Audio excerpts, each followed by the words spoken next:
초등학교 아이 듣는데 그 마트에 있는 점원이 반갑게 맞으면서 아주머니는 젊어 보이시는데 이렇게 큰 아이가 있어요. 초등학교 아이인데 이렇게 큰 아이가 있어요. 그런 말을 하더라는 거예요. 그래서 그 아주머니가 기분 좋아가지고 제가 몇 살로 보여요? 그렇게 물었대요. 그랬더니 점원이 말하기를 30대 초반밖에 안 보이는데요. 그랬답니다. 그랬더니 기분이 좋아가지고 내가 지금 40대 후반을 달리고 있습니다. 그렇게 봐주셔서 참 감사합니다. 그랬어요. 점원이 말하기를 뭘요? 우리 가게는 다 30% DC입니다. 그러더래요. 30% DC. 그 나이가 그 나이입니다. 세월이 가면 다 변합니다. 우리가 사용하던 물건도 낡고 우리의 삶의 자리도 어느덧 세월이 가면서 변화가 되고 우리 교회 건축한 지 얼마 안 된 것 같고 새 건물 같은데 벌써 우리 교회 들어온 지 입당한 지 13년 됐어요. 2006년 3월에 들어왔으니 벌써 이렇게 세월이 흘렀어요. 그래서 여기저기 고쳐야 될 때도 있고 세월은 참 빠르다 그런 생각이 듭니다. 그래도 우리가 오랜만에 만난 사람들이 왜 이렇게 변함이 없어요? 그러면 기분 좋잖아요. 우리가 주일날 뵙고 3일 만에 뵀는데 옆에 있는 분들하고 인사 나누죠. 변함이 없네요. 3일 만에 변함은 큰일이죠. 변함이 없습니다. 믿음 안에는 성장하시고 우리의 외모는 날마다 하나님의 은혜로 강건해지고 젊어지시기를 바랍니다. 세상은 다 변하죠. 시간에 속해 있는 존재들은 다 변할 수밖에 없습니다. 때때로 우리는 예전에 갔던 곳을 다시 가볼 때가 있습니다. 동해안 바다를 가든 남해안 바다를 가든 서해안 바다를 가든 아주 오랜만에 예전에 갔던 곳에 갈 때 보면 세월이 이렇게 흘렀는데도 여기는 그대로다 그런 생각할 때 있어요. 우리가 그곳에 가보면 예전에 우리가 경험했던 추억들이 거기에 묻어져 있잖아요.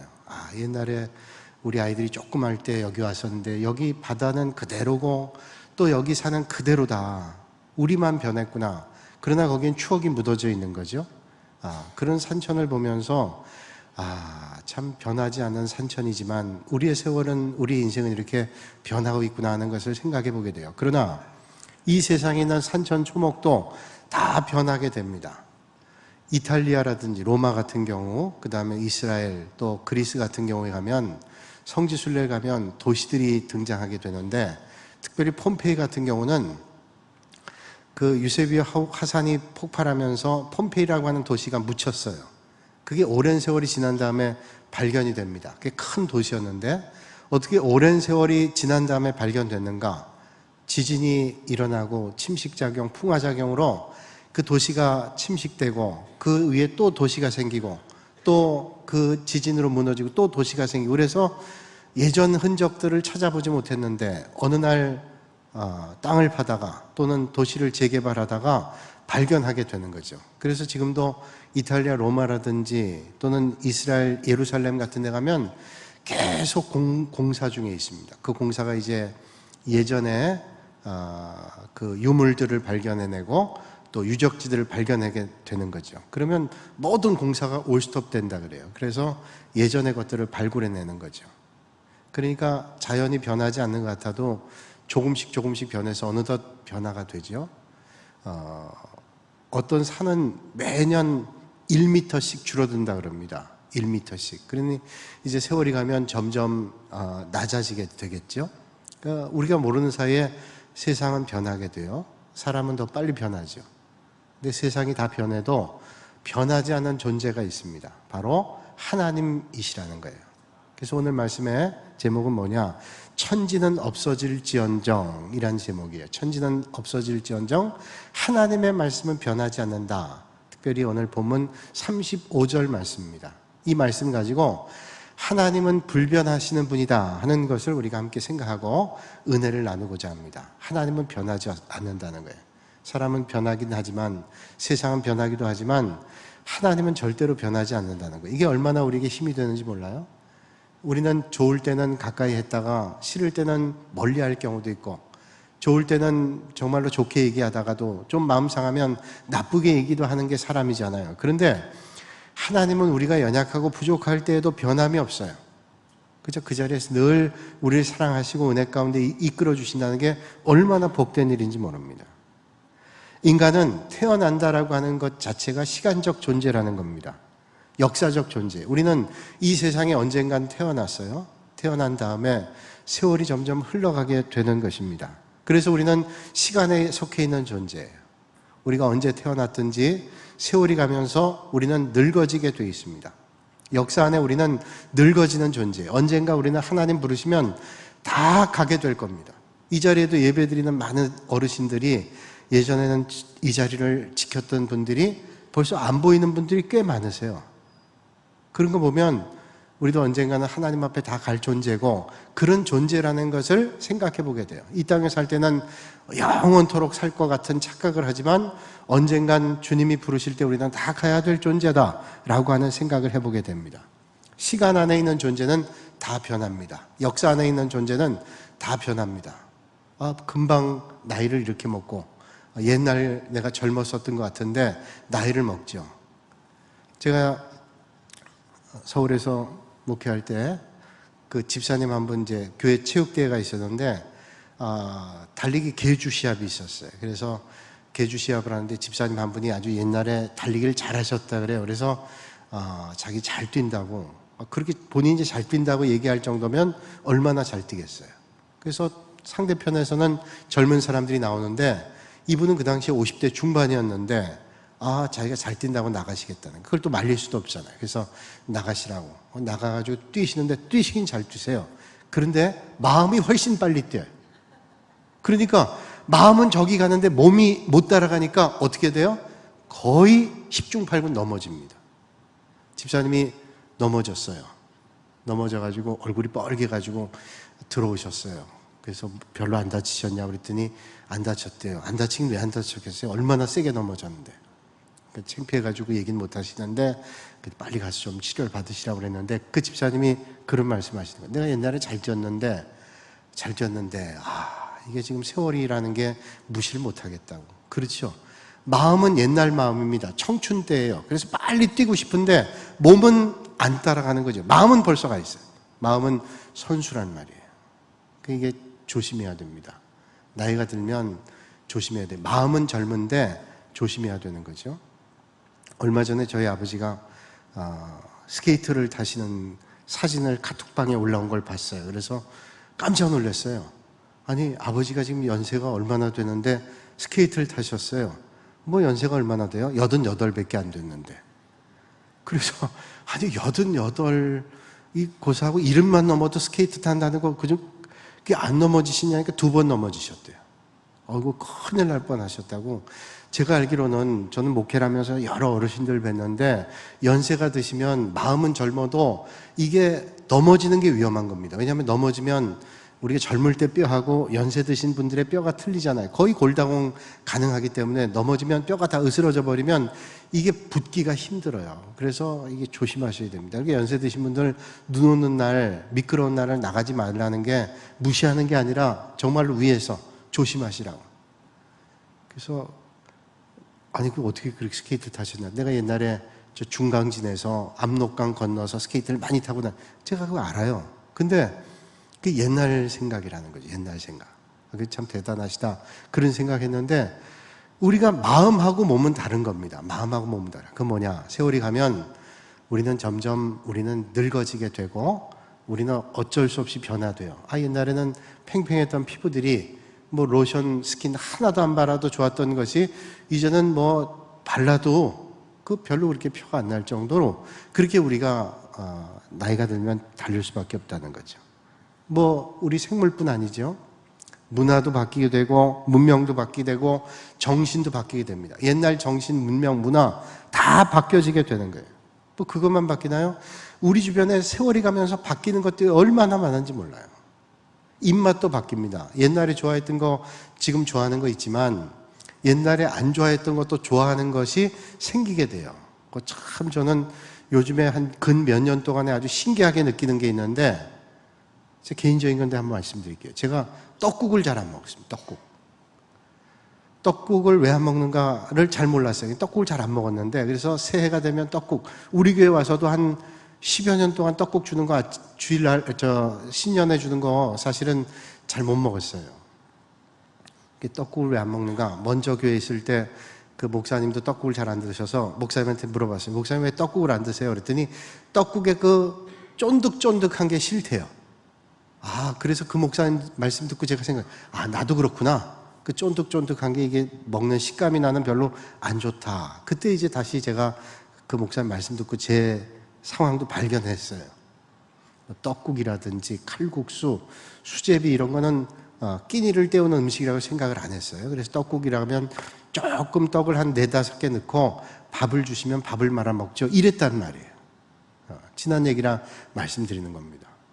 제가 가평에서 단독 목회할 때 언젠가도 말씀드렸는데 그 교회 집사님 계신데 이 집사님이 아주 음식을 잘 하시는 분이에요. 새해가 돼가지고 이 집사님이 그 당시 한 60대 후반쯤 되신 집사님인데 전사님 오셔서 떡국 끓여놨으니까 드시라고 해서 제 아내하고 가서 떡국을 먹으러 갔어요. 근데 걱정을 했어요. 사실 제가 떡국을 4-5조각이나 먹을까 말까 하는 그런 상황이었기 때문에 가서 이제 어떻게 먹나 했더니 떡국을 딱 끓여놨어요. 근데 떡국을 딱 이제 솥에서 건져서 이렇게 그릇에 담아주는데 이 그릇이 보통 그릇이 아니에요. 난 그릇이 태어나서 그렇게 큰 그릇은 처음 봤어요. 거의 거짓말 붙이면 세숫대야. 여러분들 이걸 못 봐서 그렇지 제 아내는 봤어요. 그 세숫대야보다 조금 작은데 우리 집에서 쓰는 세숫대야보다는 조금 클 것 같아요. 거기다가 떡국을 주는데 그걸 보는 순간 기가 질려가지고 4개도 못 먹겠더라고요. 그래서 이거 어떡하다 고민하고 있는데 그 집사님 마침 앞에 있는 집 그 할아버지가 찾아왔어요. 찾아와가지고 뭐 얘기를 하러 나가셨단 말이에요. 그러니까 절 지키고 있다가 나갔단 말이에요. 그래서 얼른 먹기 전에 그 대야가 아니고 그릇에 있는 떡국을 얼른 솥에다가 얼른 덜었어요. 덜고 반 이상 덜었어요. 그러고서 이거 어떻게 좀 먹어봐야지. 그러고 좀 있으니까 집사님 들어오시는 거예요. 저를 보더니 아이고 전사님 떡국 좋아하시네.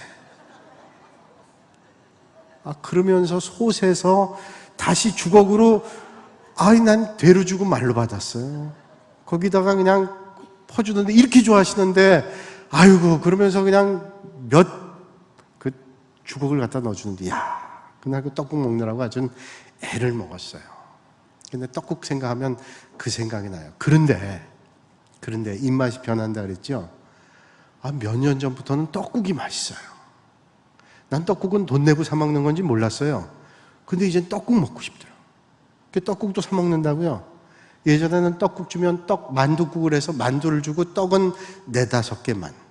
근데 이게 달라져요. 제 아내한테 떡국 주면 언제? 떡국 주면 아주 좋아요.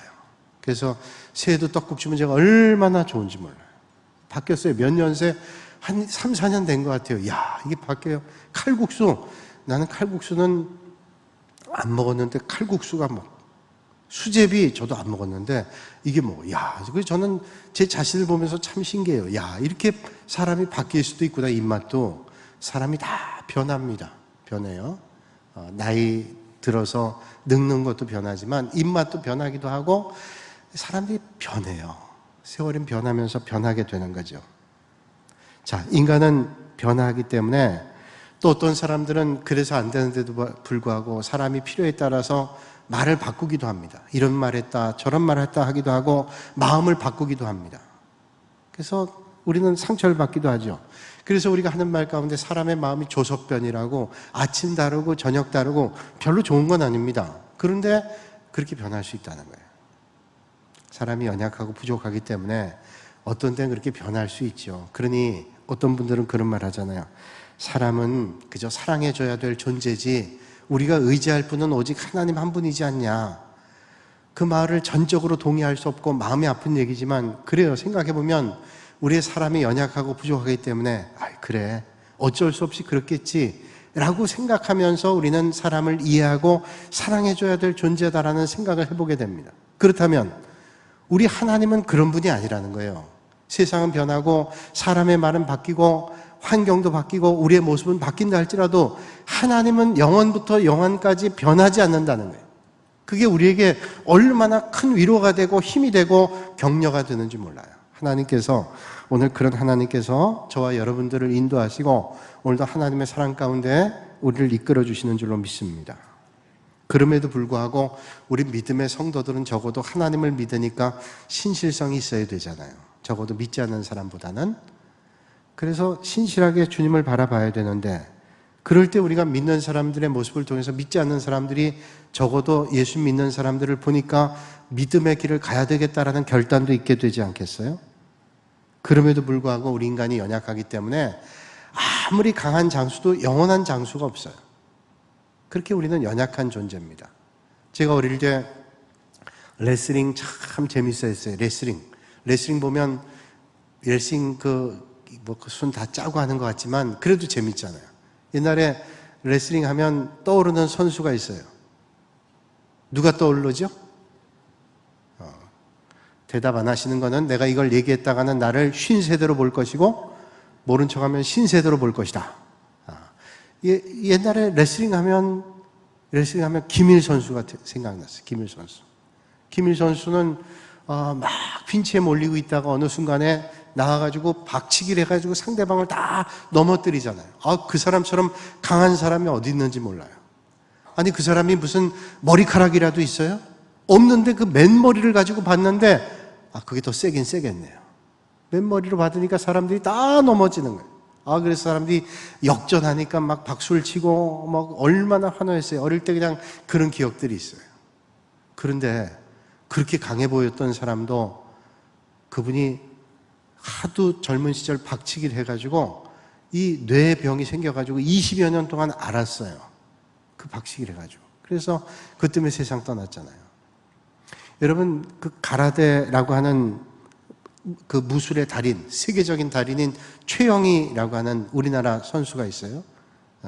그분은 아주 가라데 무술의 달인, 전 세계적 무술의 달인이어가지고 세계를 돌아다니면서 무술 달인하고 시합을 해서 다 이겼던 사람이에요. 이분이 47마리의 황소의 뿔을 꺾었대요. 황소뿔을 47마리의 황소뿔을 꺾었대요. 이야, 황소뿔을 꺾을 정도의 대단한 사람인데 또 황소 4마리는 즉사를 시켰대요. 얼마나 강한 사람이면, 그것도 보통 황소가 아니라 싸움하는 황소하고 싸워가지고 그렇게 4마리를 즉사시켰대요. 근데 이분이 72세에 세상 떠났습니다. 뭐 때문에? 폐암 때문에. 그런 게 우리 많잖아요, 주변에. 인간의 정신도 마찬가지입니다. 레이건 대통령도 이 사람이 얼마나 똑똑한 사람이에요. 우린 영화배우로만 알지만 이 사람이 그 전에 보면 여러 가지를 했습니다. 뭐 아나운서도 했고 또 어려운 가난한 시절에 구두 판매원도 하고 여러 가지 하면서 자수성가한 사람인데 나중에 배우였죠. 그런데 배우였다고 이 사람 많은 사람이 알았기 때문에 대통령이 된 거 아니라 정말로 능력 있는 사람, 2번이나 대통령 했던 사람이죠. 레이건. 근데 이 사람이 알츠하이머에 걸려가지고 나중에 그걸 한 10여 년 동안 앓다가 세상을 떠났어요. 그러니까 육신적으로나 정신적으로도 이 사람이 세월에 가면서 이렇게 연약한 존재예요. 그래서 우리가 연약하고 변하는 존재다. 근데 하나님이라는 존재는 절대로 그렇지 않다는 거예요. 사람도 세상도 역사도 다 변화가 되지만 하나님은 변하지 않아요. 옛날에도 오늘도 내일도 변함이 없는 그분, 그러니까 우리는 변함이 없는 걸 의지해야 되잖아요. 변하지 않는 하나님, 그분을 우리는 의지하는 거예요. 우리가 지난 몇 달 동안 이제 하나님에 대해서 또 여러 가지 신학적 교리에 대해서 공부하고 있는데, 하나님이 어떤 분이냐? 무소부지하시다, 또 전지전능하시다. 오늘은 하나님은 변하지 없는 분이다, 그런 거예요. 변하지 않는다라고 하는 것은 우리에게 얼마나 힘이 되는지 몰라요. 하나님의 불변성. 그래서 오늘 본문의 25절에 이렇게 말씀하는데, 35절에 같이 한번 읽을까요? 24장 35절 한 구절입니다. 같이 한번 읽습니다. 시작. 천지는 없어질지언정 내 말은 없어지지 아니하리라.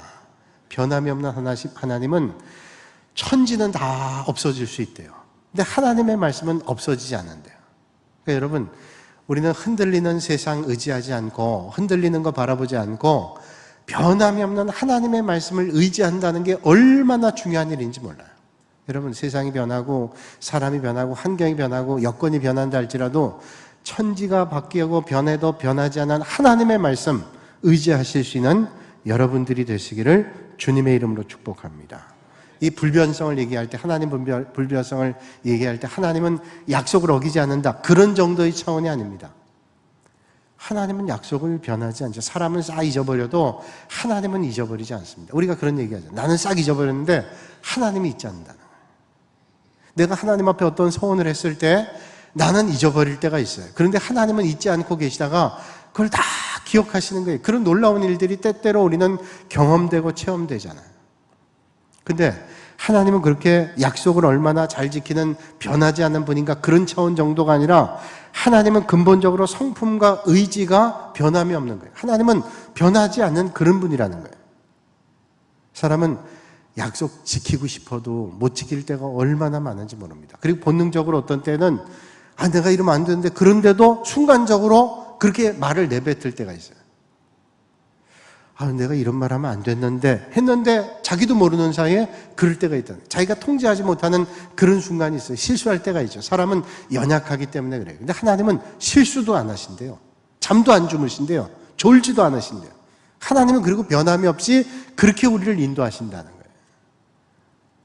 어떤 마을에 아주 유명한 샘이 있다 그러죠. 그 샘에 들어가서 그 샘물을 마시면 영원히 산답니다. 그래서 그 동네에 살고 있는 세 형제가 있는데 조금 지능지수는 떨어지는 형제들이에요. 형제들이 그 샘에 가면 영원히 산다는 샘물에 가서 물을 마시자 작정을 했어요. 그 물을 마시러 가는데 거기 원칙이 하나 있습니다. 그 샘물을 마시는데, 그 샘물을 마시기 위해서 그 샘터에, 그 굴 속에 있는데 그 샘터에 가서는 절대로 말을 하면 안 돼요. 말을 하면 그 샘터에서 죽습니다. 영생을 얻으러 갔다가 샘터에 있는 곳에서 말했다간 죽는 거예요. 세 형제가 가면서 큰형이 얘기했어요. 너희들 절대로 샘터에 가서 말하면 안 된다. 죽는다. 그러고 갔단 말이에요. 그럼 말하지 말아야 되는데 샘터에 들어가서 물을 한 모금 마시면서 형이 얘기했어요. 이거 절대로 먹으면 안 돼. 그러고 죽었대요. 말하면 안 되는데. 둘째 형이 그걸 보고선 얘기했대요. 형 말하지 말라니까. 그리고 또 죽었대. 그 막내가 다 죽었네? 그리고 죽었대. 이거 뭐 얘기하려고 얘기했겠어요? 자기도 모르는 사이에 툭 튀어나온 말이잖아요. 이게 사람이 어떤 때는 이거 이러면 안 되는데 하면서도 하는 게 우리 연약한 거예요. 그런데 하나님은 연약하지도 않아요. 졸지도 않고 주무시지도 않고 하나님은 변함이 없는 분. 그러니 우리가 얼마나 그 하나님의 불변성이 우리로 하여금 하나님을 의지할 수 있겠어요. 여러분, 우리는 자신할 수 있는 게 아무도 없다는 거 아시죠?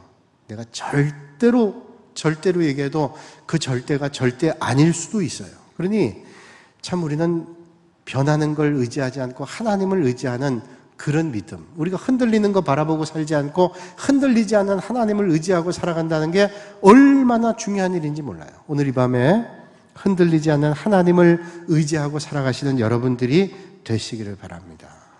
오늘 이 말씀 준비하면서 정말 우리가 절대로라는 말이, 우리가 그냥 생각한다는 것이 그냥 되는 건 절대로 아니다. 하나님 도와주시지 않으면 안 된다. 그런 생각이 오래된 일이지만 떠올랐어요. 제가 1995년도에 목사 안수를 받았어요. 그러니까 한 20여 년 됐잖아요. 20여 년 됐는데 부산에서 목사 안수를 받게 됐는데, 그때 이제 전도사를 서울에서 하고 부산에 있는 교회를 가서 이제 목사 안수를 받게 됐어요. 근데 이제 거기 목사님들이 여럿 있는데 저는 전도사지만 목사 안수를 이제 곧 받을 계획을 가지고 전임 목사님 자리로 간 거예요. 그래서 제가 부임 인사를 하면서 권찰을 하면서 제가 맡은 교구의 교인들에게 그런 말씀했어요. 여러분, 제가 지금 전도사지만 이제 몇 달만 있으면 목사 안수 받으니까 섭섭해하지 마시고 기도해 주세요. 농담처럼 얘기했어요. 그랬더니 다 웃고 그렇겠다고. 그래서 이제 그럼 몇 달 뒤엔 안수 받으니까 한 두세 달 뒤면 안수 받는다. 뭐 틀림없는 사실이었어요. 그리고 그거에 대해서 뭐 의심한 적도 없었어요. 그래서 제가 거기서 안수 받게 되니까 그 교회 담임 목사님이 또 노예적으로도 영향이 있고 한국교회 아주 영향이 있는 목사님이라 그럼 우리 교회에서 그 노회를 하면 좋겠다. 우리 교회 전사님 목사 안수 받으니까 제가 섬기던 교회에서 노회를 하고 안수를 받게 되니까 얼마나 저런 영광이고 기쁘겠어요. 참 기쁘다. 감사하다. 그랬어요. 그런데 제가 부임한 지 2달도 안 돼가지고 이 목사님이 돌아가셨어요. 담임 목사님이. 그 담임 목사님이 돌아가셨어요. 다른 교회 위임 설교를 하러 가셨다가 돌아가셔서 이제 어떻게 되든가 하면 교회적으로도 참 어려움이 있었지만 우리 교회에서 노예를 하려고 그러다가 노예도 못하게 됐을 뿐만 아니라 제가 그게 전도사였기 때문에 안수를 받기 위해서는 제가 안수 받으려면 제가 섬기는 교회 담임 목사님이 위임받은 목사님으로 존재하고 계셔야 돼요. 근데 담임 목사님 세상 떠나셨으니 이제는 안 되는 거 아니에요. 그러니까 법적으로 우리 총회 헌법적으로는 위임 목사가 없는 교회 전도사는 안수를 받을 수가 없게 된 거예요. 저는 당연히 이제 얼마만 있으면 안수 받을 거다. 그렇게 농담처럼 다 얘기를 하고 조금만 참으면 됩니다. 라고 얘기했던 것이 이게 안 될 수도 있는 거예요. 그때 제가 생각해요. 야, 이거 우리가 뭐 다 된다 그래도 이게 되는 게 아니구나. 너무 훌륭한 목사님 가신 것도 안타깝고 또 저는 그 목사님을 한 50일 정도 모셨는데 그 50일 동안도 얼마나 은혜를 받았는지 몰라요. 그 돌아가신 그날도 아침에 이야기 나누고 오후에는 어떤 교회 가서 위임 목사 설교 하신다 가신다 다 얘기하고 저희 안부도 물으시고 그렇게 가셨던 기억이 다 나요. 너무 안타까운데 제 입장이 당장 그렇게 된 거예요. 그래서 그 목사님 장례를 이제 5일장을 치르는데 부목사들이 이제 상주 노릇하면서 했단 말이에요. 그때 제가 기도하면서 그런 생각했어요. 이게 하나님의 인도하심이 없이는 하나님 도와주지 않으면 단 하나도 되는 게 없구나. 우리가 이렇게 저렇게 한다 그래도 내가 이런저런 계획한다 할지라도 하나님께서 허락하시면 바울이 그랬잖아요. 그래서 교회에서 장로님들이 그럼 어떻게 해서 안수를 받게 할까? 그 교회에서 학교를 했어요. 그 학교의 교목으로 전도 목사로 해서 안수를 받고 우리 부목사로 이렇게 하면 어떨까? 뭐 여러 가지 방법을 했는데 그렇게 하지 말고 그냥 노회에다 사실을 다 알고 있으니 그렇게 해서 노회에서 합의를 해서 하도록 하자. 그래서 아무 문제 없이 안수를 받았어요. 장례를 하는데 제가 그런 생각했어요. 이게 하나님이 도와주셔야 된다. 여러분 아무리 자신 있고 여러분 아무리 틀림없는 것이라 할지라도 그때 더 기도하셔야 돼요. 하나님이 도와주시지 않으면 변함없는 하나님께서 우리의 걸음을 인도하시지 않으면 안 되는 거다. 그걸 의지해야 돼요. 우리는 틀림없다. 이건 뭐 아무 일 없어 라고 하는 것 가지고 자신할 때 있어요. 그 기도하지 않아요. 그거는 이스라엘 백성들이 가나안 땅에 들어갈 때 아주 여실히 보여주잖아요. 여리고성 무너뜨릴 때에는 이스라엘 백성들이 가나안 땅 향해 갈 때 광야 생활하다 가나안 땅에 들어가는 첫 번째 성읍입니다. 여리고성은 견고하고 큰 성읍이고 거기에 있는 족속들은 대단히 기골이 장대한 사람들이에요. 이제 광야에서 지쳐있던 이스라엘 백성들이 여리고성을 어떻게 무너뜨리겠어요? 하나님 앞에 기도하고 또 기도하고 엎드리고 또 엎드렸어요. 하나님께서 무너뜨리셨죠. 한 게 뭐 있어요? 몇 바퀴 돌고 소리 질렀어요. 하나님을 의지했을 때 여리고성 무너졌어요. 그 다음에 만난 성이 뭐예요? 아이성입니다. 아이성은 많은 사람들이 얘기하기를 여리고성에 비하면 10분의 1도 안 되는 간단한 성이에요. 그러니까 모르는 사이에 이스라엘 백성들이 우리가 여리고성도 무너뜨렸는데 아이성쯤이야 자만했어요. 하나님 앞에 올바로 쓰지 않았어요. 아간이 범죄했어요. 하나님께서 외면하지 않고 징계하죠. 아이성에 실패했어요. 나를 의지하지 않고 변함이 없는 하나님을 의지할 때 하나님의 역사가 있다. 이 사실을 믿으시고 여러분 항상 주님 의지하시고 변하지 않은 하나님을 바라보시기를 주님의 이름으로 축복합니다. 변함없이 하나님을 의지해야 되는 거예요. 일본의 작가 가운데 우지키 노부로라고 하는 분이 있습니다. 이분 나중에 목사님 사모님 됐어요. 작가였을 때는 안 그랬는데 이제 목사님 사모님이 나중에 됐는데 이 사람이 유명한 작가입니다. 이 우지키 노부로라고 하는 사람이 교통사고로 두 다리하고 한 팔을 잃었어요. 큰 장애를 입었죠. 두 다리 한 팔. 근데 그 한 팔을 가지고 글을 썼어요. 많은 사람들에게 감동을 줬어요. 이 사모님이 쓴 책 가운데 많은 사람들에게 감동을 줬던 책 가운데 하나가 산다는 것이 황홀하다. 산다는 것이 황홀하다. 책 제목이 역설적이지 않아요? 아니 두 다리 한 팔이 없는 사람이 산다는 게 황홀해요? 어떻게 산다는 게 황홀해요. 그런데 두 다리 한 팔이 없는데 산다는 게 황홀하다는 책을 썼어요. 그 책을 보는 사람들이 많은 감동을 받았어요. 그러면 도대체 이 노브로라고 하는 사모님이 어떻게 산다는 게 황홀할 수 있을까요? 그분은 시편 68편 19절의 말씀을 가지고 이렇게 얘기해요. 인생을 내가 산다면 아무리 즐겁고 평안한 삶이라 할지라도 기쁨이 없다는 거예요. 자기를 의지하고 환경을 의지하면 절대로 기쁨이 없는데 내 모든 짐을 져주시는 분이 계신데 그분이 하나님이시다라고 하는 믿음을 가질 때 그 짐 져주시는 주님 때문에 우리의 삶은 황홀함을 경험할 수 있다는 거예요. 여러분, 오늘 이 밤에 여러분의 짐이 무겁다 할지라도 내가 지려면 무거워요. 그런데 하나님께서 여러분들의 짐을 져주실 때 하나님의 은혜가 넘치게 되는 줄로 믿습니다. 제 친구 목사님 가운데 한 분이 군목으로 오랫동안 한 목사님이 있어요. 그 목사님이 그런 얘기하는 걸 들었어요. 군목으로 장병들과 함께 이제 구보를 하고 또 이제 행군을 할 때 행군을 할 때 30km에서 50km 정도 할 때가 있다는 거예요. 너무너무 힘든 거죠. 그걸 하루 동안에 가기가 힘든 거거든요. 그러니까 거의 잠도 안 자고 아주 조금 자고 걷는 겁니다. 거의 인간이 할 수 있는 힘든 걸 다 하는 거예요. 근데 그렇게 행군하는데 병사 하나가 자꾸 처지더라는 거예요. 자꾸 처지고. 그래서 이러다가 사고 날 것 같아가지고 그 병사한테 가서 얘기했답니다. 또 마침 그 목사님이 다니는 교회, 군인교회에 나오는 그 병사였기 때문에 무슨 일병 힘들면 그냥 포기하고 저 앰뷸런스 타고 가는 게 어떠냐 했더니 괜찮다고. 그 대신 목사님 기도만 좀 해주세요. 기도만. 내가 갈 수 있도록. 그러니까 본인 마음에는 육신적으로 좀 연약하지만 내가 여기서 포기하고 싶지 않은 거예요. 내가 걸을 수 있을 때까지 걷겠습니다. 근데 목사님 볼 때는 도저히 이게 불가능해 보이는 거예요. 그래서 만류하는데 그 병사는 목사님 기도해 주세요. 기도해 주시면 내가 갈 수 있겠어요. 그렇게 부탁하더라고요. 그래서 이제 잠깐 걷다가 쉬는 시간에 그 일병을 데리고 기도했어요. 하나님 간절하게 끝까지 잘 행군을 마칠 수 있도록 그렇게 기도했대요. 그리고 걷는데 힘겨워 하긴 했지만 그날 걸어야 될 양만큼 다 건너고 그 다음 날도 또 걸어야 될 만큼 걸었어요. 그래서 참 신통하고 감사하다. 하나님 도와주셨나 보다. 그런 생각했는데 그 주일날 그 일병이 간증하겠다는 거예요. 그래서 그래 간증거리가 있나 보다. 그래서 목사님이 예배 전에 그 시간에 잠깐 간증하도록 시간을 줬어요. 근데 그 병사가 그런 간증하더래요.